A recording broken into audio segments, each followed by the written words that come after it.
মনমোহন সিং প্রধানমন্ত্রী হওয়ার প্রস্তাব দিয়েছিলেন রাহুল গান্ধীকে। রাহুল এক সেকেন্ডে সেই প্রস্তাব ফিরিয়ে দেন। এক সাক্ষাৎকারে এই অজানা তথ্য সামনে আনলেন নির্দল সাংসদ রাজেশ রঞ্জন ওরফে পপ্পু যাদব।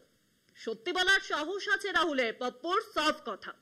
এ পর্যন্ত ঠিকই আছে, কিন্তু কথা হলো কিছুদিন আগেই বিহারে রাহুলের জনসভায় মঞ্চে উঠতে দেওয়া হয়নি বাহুবলী পপ্পুকে। এরপরে পপ্পুর সঙ্গে বৈঠক করেন রাহুল গান্ধী, আর এখন পপ্পুর মুখে রাহুলের প্রশংসা।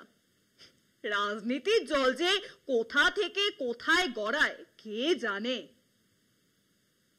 মনমোহন সিং প্রধানমন্ত্রীর পদের প্রস্তাব দিয়েছিলেন। প্রস্তাব প্রত্যাখ্যান করতে 1 সেকেন্ড সময় লেগেছিল রাহুল গান্ধীর।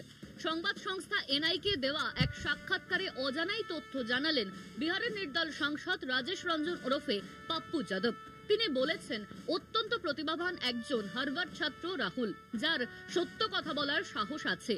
मनमोहन सिंह जी ने कहा राहुल जी आप बनिए, बोला नेवर। 10,000 किलोमीटर पैदल चलने वाला इंसान बिना किसी कपड़े के और सच की हिम्मत जो पीएम का कुर्सी छोड़ दे। রাজেশ রঞ্জন বিহারের পূর্ণিয়ার সাংসদ, খ্যাতি পপ্পু যাদব নামে। 1990-এর দশকে রাজনীতিতে আসেন। 1991 থেকে 2024 মোট 6 বার লোকসভা নির্বাচিত হন বিহারের বিভিন্ন কেন্দ্র থেকে। পপ্পু যাদবের নির্বাচনী সাফল্য দলীয় সম্পৃক্ততার উপর কখনোই নির্ভর করে না। নিজস্ব সংগঠন এবং ক্ষমতার জোরেই বারবার জিতেছেন তিনি।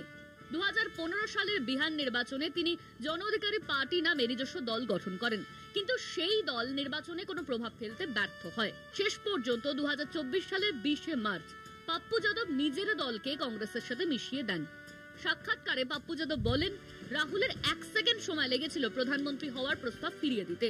মনমোহন সিংজি বলেছিলেন, রাহুল আপনি প্রধানমন্ত্রী হন। রাহুল গান্ধী উত্তরে বলেছিলেন, কখনোই না, দেশের প্রধানমন্ত্রী হিসেবে আপনিই যোগ্য, আমি নই। সাক্ষাৎকারে নানা বিষয়ে কথা বলেন পপ্পু। কেন্দ্রের মোদী সরকারের সমালোচনা করে অভিযোগ করেন, দেশ জুড়েই সাংবিধানিক ও গণতান্ত্রিক অধিকার ক্ষুণ্ণ করা হচ্ছে। বিরোধীদের কথার গুরুত্ব দিচ্ছে না কেন্দ্র। বিহারে ভোটার তালিকা সংশোধনের নামে জনগণের সাংবিধানিক অধিকার কেড়ে নেওয়া হচ্ছে।